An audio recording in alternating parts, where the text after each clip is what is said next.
Bueno, somos Mariana y Vanessa, vamos a explicarles el desarrollo de nuestra línea de tiempo, para la cual vamos a empezar pensando un poquito qué significa la planificación.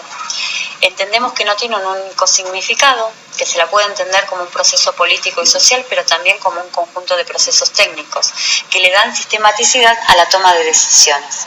¿Y de qué dependen esos significados? Dependen de los procesos sociales que se fueron dando en distintos momentos históricos. En América Latina, la planificación surge como un instrumento para implementar estrategias de crecimiento económico, supeditados a créditos condicionados, ofrecidos especialmente por Estados Unidos. Por eso la creación de organismos financieros como el Banco Mundial, el FMI o el Banco Interamericano de Desarrollo vienen a legitimar y hacer necesaria la planificación nacional. Durante las décadas del 30 y el 40, el contexto económico y político de la región se caracterizaba por procesos de economía de subsistencia, procesos productivos poco tecnificados, crisis en las balanzas de pagos, aumentos de la deuda pública. Se debe tener en cuenta que la crisis económica del año 30 y las guerras mundiales irrumpieron en las dinámicas de las economías capitalistas. Y esto provocó en los países de la región cambios en el funcionamiento de sus economías, de sus instituciones públicas y de los roles de estas. Es en esta confluencia de factores que se da el desencadenamiento o el despliegue de la planificación a nivel regional. Bueno, en Argentina el planeamiento educativo surge durante el gobierno peronista con la elaboración y ejecución del primero y segundo plan quinquenal. Es decir, esto como un instrumento de gobierno para dirigir la economía y el desarrollo social. Sin embargo, la ejecución del segundo plan quinquenal fue interrumpido en el año 55 por el golpe militar. Luego, en el 58, se crea la Junta de Planificación de la Provincia de Buenos Aires y un año más tarde el Consejo Federal de Inversiones. Mientras tanto, en la región se crea la Comisión Económica para América Latina, la CEPAL, en el año 1948, que es una de las 5 comisiones regionales de las Naciones Unidas y tenía como objetivo coordinar las acciones económicas para promover el desarrollo económico. Posteriormente, en los 60, surge la Alianza del Progreso, que es una alianza entre países latinoamericanos, Estados Unidos y organismos financieros, con el objetivo de lograr el crecimiento de las economías regionales. Es en este contexto que la planificación es impulsada a nivel regional, atribuyéndole a los estados un papel protagónico desarrollista. En medio de estos dos hechos, en el año 56, en el marco de la Conferencia de Ministros de Lima, se produce el acta fundacional de la planificación educativa, en la cual se firman acuerdos para el planeamiento integral de la educación, su financiación y la creación de subsistemas administrativos. Como veremos más adelante en el análisis de esta línea, la planificación educativa es heredera de un planeamiento normativo, con sesgo economicista, por lo que adopta enfoques metodológicos que estuvieron subordinados a criterios de costo-beneficio y al de oferta-demanda. A esta etapa del surgimiento de la planificación en educación como reacción a los problemas urgentes de educación, se la conoce como planeamiento reactivo. Posteriormente, desde una mirada más amplia, surge la necesidad de concebir, de planear una política educativa concreta, dando lugar al surgimiento de una etapa que se conoce como planeamiento programático. En Argentina, la planificación reaparece en la década de los 60, vinculada a la teoría de la modernización y a la del capital humano. Sustentada en el paradigma economicista, se requería la formación de recursos humanos para la expansión del sistema educativo y del crecimiento económico. En el año 61, durante la presidencia de Ilía, se crea el CONADE, Consejo Nacional de Desarrollo, orientado por la CEPAL y por la Conferencia de Punta del Este. De esta manera se constituye el primer antecedente de una oficina de planificación educativa en el país. 3 años más tarde, en el 64, el CONADE elabora el Plan Nacional de Desarrollo, el cual proponía brindar la enseñanza primaria a toda la población en edad escolar. Para Leiva Lavalle, ese fue el intento más serio y sistemático que se haya concebido hasta el momento. Sin embargo, no pudo ser aprobado ya que se interrumpe por un nuevo golpe militar en el año 66. Durante este gobierno militar se crea el Sistema Nacional de Planeamiento y Acción y se encomienda al CONADE un plan a largo plazo para modernizar el país, pero sin la implementación de políticas concretas. Este sistema planteó la descentralización de la planificación con la creación de 8 oficinas regionales de desarrollo y 14 oficinas sectoriales de desarrollo. Más tarde, en el periodo constitucional que va del 73 al 76, se suprime la Secretaría de Planeamiento y Acción de Gobierno y se crea el Instituto Nacional de Planificación Económica del Ministerio de Economía, en donde se elaboró el Plan Trienal, concebido nuevamente como un instrumento de una política en desarrollo. En el Ministerio de Cultura y Educación se elaboraron los planes de 3 áreas: educación, ciencia y cultura. En este plan se desarrollaron 10 programas, 40 subprogramas y 213 proyectos para cada nivel de enseñanza. Es decir, se llevó a cabo una cantidad de documentos que ayudaron a desarrollar y consolidar la planificación educativa en nuestro país.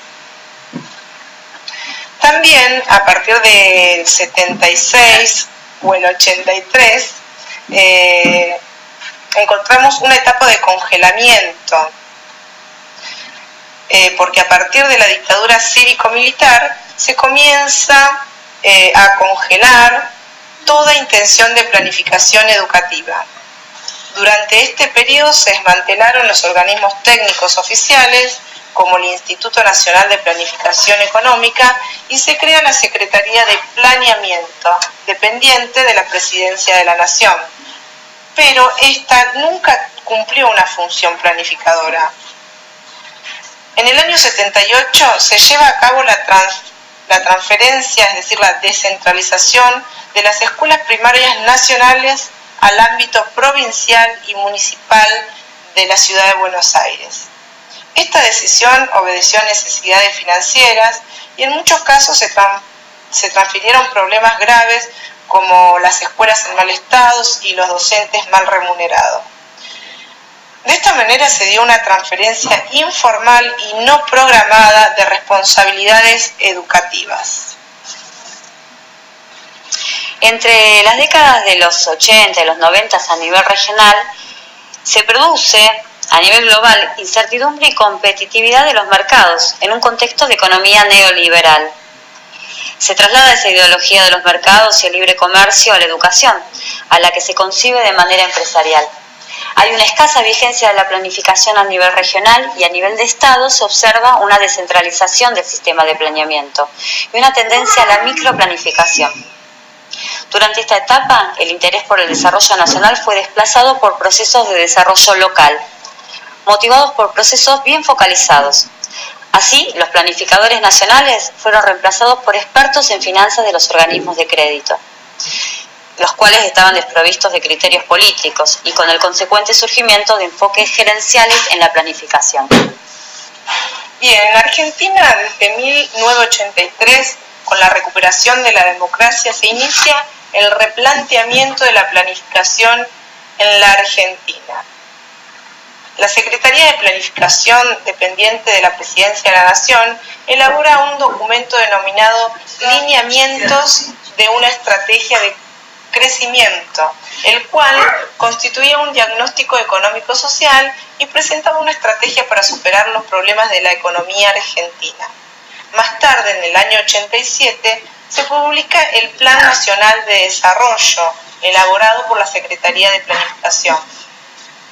Además, se organizó el Congreso Pedagógico Nacional y el Consejo Federal de Inversiones, una organización creada y financiada por las provincias. Además, se centró en la asistencia técnica de las provincias y a la capacitación referida a la descentralización y regionalización de la educación. A nivel regional, a partir del año 2000, se da la irrupción de gobiernos progresistas, En este contexto, la planificación empieza a trascender el crecimiento económico y ahora involucra otras cuestiones como la justicia distributiva, la propiedad de los recursos, la concentración de capitales, la libertad y la autonomía de los pueblos, la realización de las capacidades humanas, el ambiente, la cultura, como aspectos, se los empieza a considerar como aspectos interrelacionados que ayudan al desarrollo de las naciones. Desde esta mirada surge el enfoque de la planificación estrategia situacional. En Argentina, en los años 90, durante el periodo neoliberal, significó nuevamente un abandono de cualquier impulso a la planificación y comienza a tener peso la concepción empresarial de la educación. En el año 91 se crea la Secretaría de Planificación,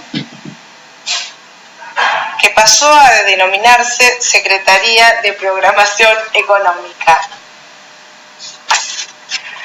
Luego, a principios del siglo XXI, es decir, después de la crisis del 2001 en Argentina, se crea el Ministerio de Planificación. En el 2007 también se crea el Ministerio de Ciencia, Tecnología e Innovación y el Ministerio de Educación pasó a llamarse Ministerio de Ciencia, Tecnología y Educación, por lo que se vivían cambios más integrales y alentadores para la planificación de desarrollo. Este auge planificador está vinculado a gobiernos progresistas sudamericanos y, según Alonso Bra, podría considerarse la contracara del periodo anterior previo de reformas y ajustes. En la actualidad se sigue necesitando el desarrollo de marcos conceptuales y metodológicos capaces de transformar y superar nuestra realidad educativa. Para concluir, queremos decir que desde la segunda posguerra, la planificación ha sido concebida como una herramienta para lograr el desarrollo económico, pero relegando los elementos relacionados con la redistribución de la riqueza, las desigualdades sociales, la calidad de vida y el bienestar social. Actualmente la orientación política se dirige a profundizar el modelo capitalista y los modelos de mercado como reguladores de la vida social. Al tiempo que a escala global se está dando una acumulación del capital que aumenta las desigualdades sociales. Procesos de industrialización, urbanización, transformación del ambiente, hay descontento social, situaciones todas que para los propósitos de transformación social que prevé la planificación parecen irreversibles. Si para su modificación se requieren cambios en los valores de los gobiernos y de quienes ostentan el poder económico y político. Se puede decir que la planificación ha sido útil porque tiene el potencial de promover el bienestar de las poblaciones. La diferencia está en los propósitos de las propuestas de transformación social y el poder que tienen los actores en juego. En ese sentido, la planificación es una herramienta que refleja la racionalidad de los planificadores, el contenido del proyecto político que lo enmarcó y la legitimidad de la sociedad que lo confiere. Bueno, así finalizamos la explicación de nuestra línea. Pedimos disculpas porque nos damos cuenta después de la producción de la línea que hubiese quedado mejor marcar las décadas en lugar de los años en la línea, pero ya no nos alcanza el tiempo para modificarlo. Pero bueno, es un error que notamos ahora en el momento de la explicación.